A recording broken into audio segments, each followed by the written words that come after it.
ধরি আমাদের কাছে একটা ইকুয়েশন আছে y equals to F of X, আর ধরি যে এই কার্ভটা দেখতে অনেকটা এরকম। এখন আমি যদি এক্স এক্সিস এর উপর দুইটা পয়েন্ট নিই, এক্স ইকুয়ালস টু এ আর ধরে এখানে নিলাম এক্স ইকুয়ালস টু বি, তাহলে এই এক্স ইকুয়ালস টু এ বরাবর আমি একটা স্ট্রেট লাইন রাখতে পারি। এটা হচ্ছে আমার এক্স ইকুয়ালস টু এর স্ট্রেট লাইন। আর সিমিলারলি এখানে হচ্ছে আমি আরেকটা স্ট্রেট লাইন আঁকি, এটা হচ্ছে আমার এক্স ইকুয়ালস টু বি এর স্ট্রেট লাইন। আর এই যে কার্ভটা, এই কার্ভটা হচ্ছে আমার y equals to F of x এর কার্ভ। তাহলে এখানে একটা জিনিস যদি খেয়াল করো যে x axis x equals to a, x equals to b আর y equals to F of x দ্বারা বাউন্ডেড এই যে রিজিয়নটা আমি পাচ্ছি, এই রিজিয়নটার এরিয়াটাই আমরা এখানে বের করতে চাই। তাহলে এই যে এরিয়াটা বের করতে চাই, এই এরিয়াকেই আমরা লিখব ইন্টিগ্রেশন অফ ওয়াই ডিএক্স। তাহলে এই যে ওয়াইটা আমাদের কাছে দেওয়া থাকবে, যেই কার্ভ, ওইটাকে আবার ইন্টিগ্রেট করতে হবে। যেহেতু আমি এক্স এক্সিস বরাবর এই পয়েন্ট দুইটা নিচ্ছি, তাহলে আমার এক্স এক্সিসের রেসপেক্টে করতে হবে। আর লিমিট কি হবে, যে এক্স এক্সিসের এখানে আমরা দুইটা পয়েন্ট নিচ্ছি, তাহলে এ থেকে বি, এই বরাবর যদি আমি ইন্টিগ্রেট করি এক্স এর রেসপেক্টে ওয়াইকে, তাহলে আমরা হচ্ছে তোমার এরিয়াটা পেয়ে যাব।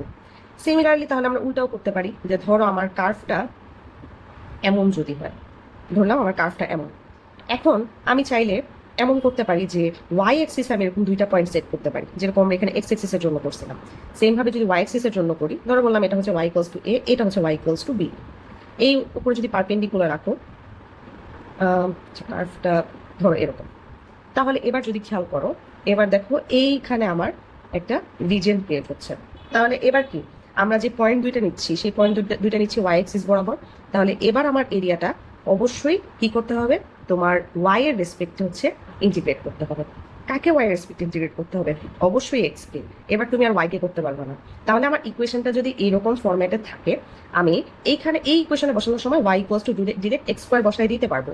বাট এইখানে যখন আমি বসাবো, তখন আমার এক্স ইকুয়ালস টু কি আসে, ওই ফরম্যাটে বের করে নিতে হবে। তাহলে এটা একটু মনে রাখতে হবে, যে যখন আমি ওয়াই ডিএক্স এই ফরম্যাটে হচ্ছে এরিয়া বের করবো, তখন আমার y equals to F of x এর একটা ফর্মুলা লাগবে। আর যখন আমি এক্স ডিওয়াই দিয়ে বের করবো, তখন আমার x equals to F of y এর একটা ফর্মুলা লাগবে। ঠিক আছে, তাহলে এটা পরে ম্যাথ করতে গিয়ে আরো পাবো, সামনে হয়তো আরো ডিটেলসে তখন দেখাবো। আর লিমিটও সেম, এখানে লিমিট হবে এ থেকে বি। ঠিক আছে, এবার যে কোনো এক্সিস বরাবরই বের করো না কেন, যে এক্সিস বরাবরই বের করো, তোমার অ্যান্সার সবসময় সেমই আসবে, কিন্তু ওই যেভাবে করো ঠিকভাবে আর কি করা লাগবে। তাহলে এটা গেল।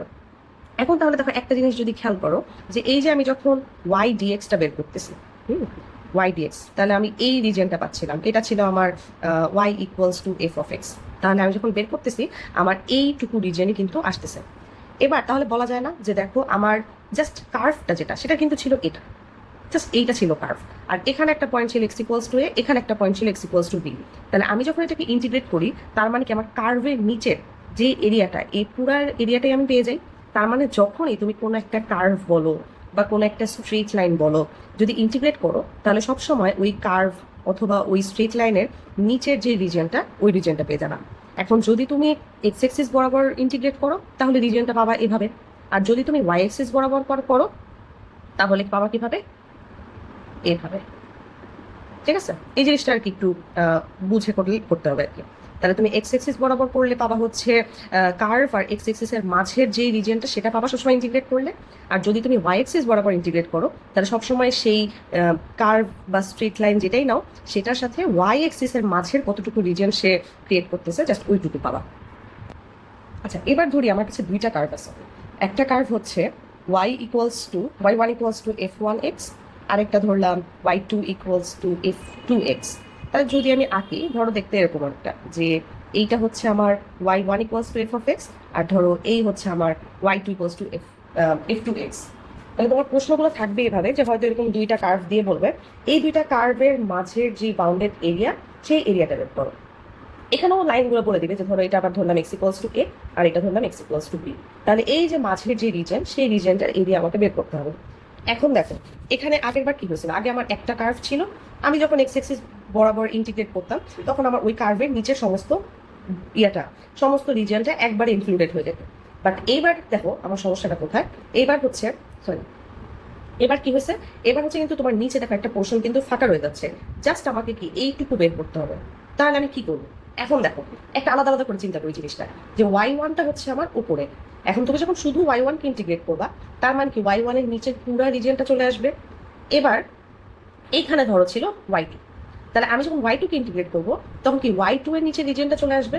তাহলে দেখো তো এখান থেকে একটা জিনিস বোঝা যাচ্ছে না, যে যদি আমি ওয়াই ওয়ান এর এরিয়া থেকে ওয়াই টু এর নিচের এরিয়াটা বাদ দিয়ে দেই তাহলেই কি আমি জাস্ট এই মাঝের পোর্শনটা পাবো। দেখো এটা একটু চিন্তা করে দেখো, যে আমার কাছে কি ছিল, যখন ইনিশিয়ালি আমার কাছে শুধু ওয়াই ওয়ান ছিল, আমি শুধু ওয়াই ওয়ান কে ইন্টিগ্রেট করলে পুরো রিজিয়নটা পাই। আর যখন আমি হচ্ছে ওয়াই টু কে ইন্টিগ্রেট করি তখন ওয়াই টু এর নিচে রিজিয়নটা পেয়ে যাই। তাহলে আমার তো দরকার জাস্ট এই যে এইটুকু অংশ। তাহলে আমার কি ওয়াই ওয়ান এর রিজনটা বের করে ওখান থেকে ওয়াই টুটা বাদ দিলেই কি ওয়াই টু এর নিচের এই সমস্ত লাল অংশটা বাদ চলে যাবে, তাই না? তার মানে এরকম যখন তোমার দুইটা কার্ভ থাকবে, একটা উপরে একটা নিচে, তখন আমরা সবসময় রিজনটা বের করি কিভাবে? এবারও সেম, যে আগের বার ছিল কি ওয়াই ডিএক্স, এবারও সেম ভাবেই বের করবো, বাট এবার যে স্মল একটা চেঞ্জ, সেটা হচ্ছে উপরেরটা মাইনাস নিচের কার্ভটা। তাহলে সবসময় Y one minus Y two DX. আর লিমিট হচ্ছে ধরো আমরা সেম এখানে যেমন বলতেছি এক্স ইকুয়ালস টু বি, তাহলে এ থেকে বি লিমিটটা সেমই থাকবে, জাস্ট চেঞ্জ হবে। সেম ভাবে যদি তুমি এক্স এক্সিস বরাবর বের করতে চাও সেটাও করতে পারো। এক্স এক্সিস এর জন্য হবে হচ্ছে x one minus x two dy. But এটা মনে রাখবা সব সময়, যে তোমার এই প্রথমটা যেটা এখানে ওয়াই ওয়ান আর এখানে এক্স ওয়ান, এই প্রথমটা সবসময় উপরেরটা হবে। তুমি যখন এক্স এক্সিস এর রেসপেক্টে করবা তখন এক্স এক্সিস এর রেসপেক্টে উপরেরটাকে ধরবা ওয়াই ওয়ান, আর যখন তুমি ওয়াই এক্সিস এর রেসপেক্টে করবা তখন ওয়াই এক্সিস এর রেসপেক্টে উপরেরটাকে ধরবা হচ্ছে এক্স ওয়ান। ঠিক আছে, এই জিনিসটা একটু মনে রাখবা, এটা একটা ফর্মুলা। আচ্ছা, তাহলে একটা বের করি আগে, এটা বের করলে হয়তো আরেকটু ক্লিয়ার হবে। Example 1, x by a plus y by b equals to 1, x axis আর ওয়াই এক্সিস এদের মাঝের যে এই তিনটা লাইন দ্বারা যে এরিয়া বাউন্ডেড সেই এরিয়াটা আমাকে বের করতে হবে। তাহলে অবশ্যই আমরা বলছি কি এরিয়া যেটা সেটা হচ্ছে ইন্টিগ্রেশন অফ ওয়াই ডিএক্স। তাহলে আমার ইকুয়েশনটাকে অবশ্যই ওয়াই ইকুয়ালস টু সামথিং এই ফরম্যাটে নিতে হবে। তাহলে নাও Y equals to B by A into A minus X, এভাবেই নাও। এবার ছবিটা যদি আঁকি তাহলে কেমন হয়, যে ছবিতে ধরো এই ছিল আমার এক্স এক্সিস, এই ছিল ওয়াই এক্সিস, আর x by a plus y by b equals to 1 usually এইরকম একটা স্ট্রেট লাইন পায়। তাহলে আমরা বের করতে চাই কি এই রিজনটার এরিয়া বের করতে চাই। তাহলে এই হচ্ছে আমার সেই স্ট্রেট লাইন, এই হচ্ছে আমার এক্স এক্সিস, এই হচ্ছে আমার ওয়াই এক্সিস। তিনটাই আমরা এই তিনটার মাঝে যেই রিজনটা, তার মানে যে রেড মার্ক যেই রিজনটা তার এরিয়া বের করতে চাই। তাহলে আমার same area equals to integration of y dx, এটাই থাকবে। ওয়াই এর জায়গায় বসবে কি, ওয়াই এর জায়গায় এই যে তোমার যে স্ট্রেট লাইনটা ছিল সেটাকে ওয়াই ইকুয়ালস টু সামথিং ফরম্যাটে আমরা বানাই নিছি, এটা বসবে।